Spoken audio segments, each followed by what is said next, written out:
కళ్ళ ముందు కనిపించే దైవం అవుతుంది. లేదనుకునే అల్పులకి ఆమె కళ్ళు తెరిపిస్తుంది. నైవేద్యాన్ని ఆ అమ్మనే పిలిచి తినిపించాడు ఓ చిన్న పూజారి. ఓం శ్రీ కనకదుర్గా దేవి.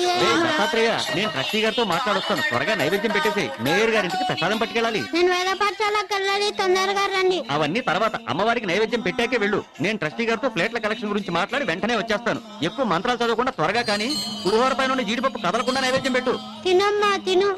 నేను